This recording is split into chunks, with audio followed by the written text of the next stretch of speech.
Minha fé precisa de mim pra viver o amor sem fim. Só a Escritura vai me guiar, a palavra de Deus vai me sustentar. Olá, que bom ter você aqui com a gente para mais uma análise aprofundada, mais um mergulho aqui no nosso espaço. E a nossa fonte para essa conversa vem de uns trechos do devocional Minha Fé. A gente está olhando para sugestões do dia 26 de outubro de 2025 e o material traz 4 passagens da Bíblia e também orações que se conectam com elas. Isso mesmo. E o nosso objetivo aqui, é tentar desvendar o que essas leituras, Salmo 5, Gênesis 4, 2 Timóteo 4 e Lucas 18, junto com as orações, o que elas querem nos dizer juntas. A gente quer investigar se tem um fio condutor, sabe? Um tema central ligando tudo. E, claro, como isso se encaixa na nossa experiência de fé no dia a dia e na salvação por Cristo. Excelente. Então, vamos seguir a ordem que o material sugere. O Salmo 5 tem um versículo que chama atenção logo de cara, o versículo 3. Ele diz assim: De manhã ouves a minha voz, quando o som nasce, eu faço a minha oração e espero a tua resposta. Ok, vamos analisar isso. Parece uma intenção bem forte para começar o dia, né?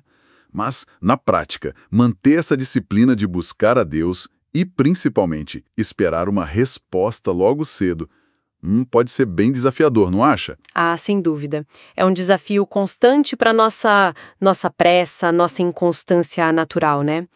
Mas o que é fascinante aqui é essa dinâmica. Tem uma ação e tem uma expectativa cheia de confiança. Eu faço a minha oração, é um movimento intencional, sabe? Uma busca ativa. E logo em seguida, espero a tua resposta. Isso não é uma espera passiva, ansiosa. É mais uma espera confiante mesmo na fidelidade de Deus, na atenção dele. Sugere um relacionamento, uma aposta no diálogo. Não é só falar, é esperar ser ouvido, é esperar uma resposta. E a oração que vem junto com o Salmo, ela reforça essa confiança de um jeito bem direto, né? É uma entrega bem completa, né? Baseada na gratidão e nessa crença de que Deus vai responder, seja como for. Exatamente. A oração não só agradece por ele ouvir, mas também louva pela forma como ele responde, com amor e justiça, e pelo cuidado que a pessoa percebe em cada detalhe. Isso aprofunda muito a ideia de confiança, sabe? Não é só confiar que Deus ouve, mas confiar no caráter de Deus ao responder. E essa prática diária de se colocar na presença dele, de expressar dependência e afirmar essa confiança, mesmo antes de saber o que o dia reserva, isso funciona como uma âncora, né?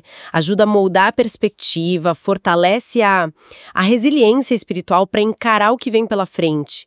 Faz todo sentido pensar nisso como uma espécie de, uma calibragem interna para o dia. Bom, e dessa conexão da manhã, o devocional nos leva para uma história bem intensa. Lá em Gênesis capítulo 4, versículos 1 a 15. A história de Caim e Abel. O versículo que eles destacam é o 7, a primeira parte, quando Deus alerta Caim. Se tivesse feito o que é certo, você estaria sorrindo. Mas você agiu mal, e por isso o pecado está na porta à sua espera. Essa frase, o pecado está na porta, à sua espera, ou jaz à porta, em outras traduções, sugere algo externo. Sim, uma tentação, uma influência ruim. Mas a responsabilidade final é de Caim, e nossa também. Deus avisa, mostra a consequência do erro, você agiu mal e por isso. E também aponta a possibilidade de dominar essa força. O versículo continua dizendo algo como: cabe a você dominá-lo. Isso levanta uma questão fundamental sobre nossa responsabilidade pessoal diante das nossas inclinações ruins, sejam elas internas ou externas. E essa ligação entre agir certo e o estado interior, estaria sorrindo, também é interessante.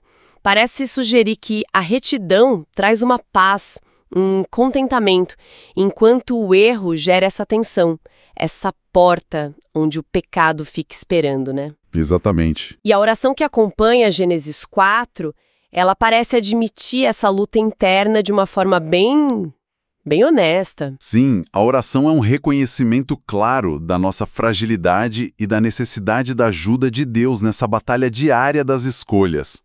Olha só o que ela diz. Ensina-me a escolher sempre o caminho certo diante de ti. Veja só a confissão. Inveja, orgulho, egoísmo. São as raízes do problema de Caim e de tantos conflitos humanos, né? É interessante como ela não pede só perdão pelo que já foi, mas pede uma transformação ativa. Livra-me, purifica, renova e, o que acho crucial, ensina-me a escolher. Não é só um pedido para escapar das consequências, mas um desejo de aprender a navegar melhor nessas situações difíceis, nessas escolhas morais. Precisamente. A pessoa reconhece a tendência ao erro, deixa o pecado dominar, mas não se resigna a isso. Pelo contrário, tem um apelo forte pela intervenção transformadora de Deus. Bom, então passamos da escolha moral individual por uma visão mais ampla da jornada, que é da perseverança. A terceira leitura é da segunda carta a Timóteo, capítulo 4, e o apóstolo Paulo, já no fim da vida, ele faz aquela declaração impactante no versículo 7. Fiz o melhor que pude na corrida, cheguei até o fim, conservei a fé. Aqui é onde fica realmente interessante. Essa metáfora da vida cristã como uma corrida de longa distância é muito forte. O que ela realmente quer dizer? E tem muitas camadas, né? Primeiro, ela implica um esforço contínuo. Ele diz, fiz o melhor que pude. Ou, em outras versões, combati o bom combate. Não é um passeio no parque. Segundo, sugere um objetivo claro, uma linha de chegada. Cheguei até o fim. E terceiro, que talvez seja o ponto principal aqui, é a resistência. Conservei a fé. Isso indica que a jornada é longa, cheia de obstáculos, desafios, talvez até momentos de dúvida, de desânimo. Mas o essencial, que é a fé, foi preservado. Não se trata de correr perfeitamente, sem tropeçar, mas de chegar ao final ainda agarrado à fé. E essa ideia de preservar a fé no meio das dificuldades parece ser o foco da oração que acompanha essa passagem. É uma oração intercessora, né? Não foca só no indivíduo, mas na comunidade. Senhor, que tua igreja permaneça firme até o fim. Guarda-nos para que possamos terminar a corrida com fé, por e com Cristo. Tem uma solidariedade muito clara aí. Exatamente. Se a gente conecta isso ao quadro geral, percebe que tem uma dimensão comunitária que é essencial para a perseverança. A corrida é pessoal, sim, mas não é solitária. A oração reflete isso ao pedir por todos que estão na caminhada. Reconhece as dificuldades reais, lutas, perseguições, o cansaço que pode levar à tentação de desistir do evangelho e pede qualidades específicas para enfrentar isso: coragem, sustento, firmeza. E, o que é fundamental, atribui a capacidade de cruzar a linha de chegada, terminar a corrida com fé, não ao esforço humano isolado, mas à conexão com Cristo, por e com Cristo. Então, a perseverança aqui não é vista como, pura teimosia ou força de vontade individual, mas como algo que é alimentado pela comunidade e, no fim das contas, capacitado pela relação com Cristo. Essa é a perspectiva que o texto e a oração apresentam, sim. A força para perseverar vem dessa fonte divina e também do apoio mútuo dentro da comunidade de fé. Oração é um ato de reconhecer essa interdependência e buscar coletivamente essa força que sustenta em Cristo, para não só correr, mas para completar a corrida mantendo o essencial, a fé. Entendido. Da luta diária contra o pecado e da perseverança na jornada longa, o devocional nos leva agora para uma reflexão sobre a atitude que parece ser fundamental no relacionamento com Deus: a humildade. Isso está lá em Lucas capítulo 18, versículos 9 a 17, com aquela parábola famosa do fariseu e o publicano. E o ponto central é a conclusão de Jesus no versículo 14. Porque quem se engrandece será humilhado, e quem se humilha será engrandecido. O contraste entre os dois personagens é quase caricatural de tão claro, mas é muito eficaz, né? É um contraste forte de propósito para deixar mensagem bem clara. Jesus está confrontando diretamente aquela mentalidade de autossuficiência religiosa que fariseu representa. O fariseu baseava a confiança dele nas próprias práticas, jejum, dízimo, e se comparava com os outros, se achando melhor, né? especialmente melhor que o publicano que estava ali. Ele se via como justo por mérito próprio. Já o publicano, por outro lado, representa a consciência da própria falha, da própria necessidade. Ele nem ousa levantar os olhos, bate no peito e só pede: Deus, tem misericórdia de mim, pecador. E essa postura do publicano é o que a parábola valoriza como caminho para ser engrandecido por Deus. Mas o que significa essa humildade na prática, no dia a dia? A oração ligada a Lucas 18 parece dar umas pistas. Sim, a oração ajuda a desdobrar essa atitude humilde em termos bem práticos, ela disse. Senhor, humildemente me coloco em tua presença. Quero servir-te sem buscar grandezas para mim. Que minha vida seja marcada pela simplicidade do Evangelho. Usa-me para acolher os pequenos e desprezados. Faz de mim instrumento do teu amor entre as pessoas. Amém. Percebe? A humildade começa com a postura diante de Deus, humildemente me coloco em tua presença. Mas rapidamente se traduz em ação voltada para fora. Quer dizer, não é só um sentimento interno de ser pequeno, mas uma orientação para o serviço. Servir-te sem buscar grandezas, acolher os pequenos, ser instrumento do teu amor. Isso soa bem ativo, na verdade. A humildade bíblica, como a gente vê aqui, não é sinônimo de baixa autoestima ou de passividade.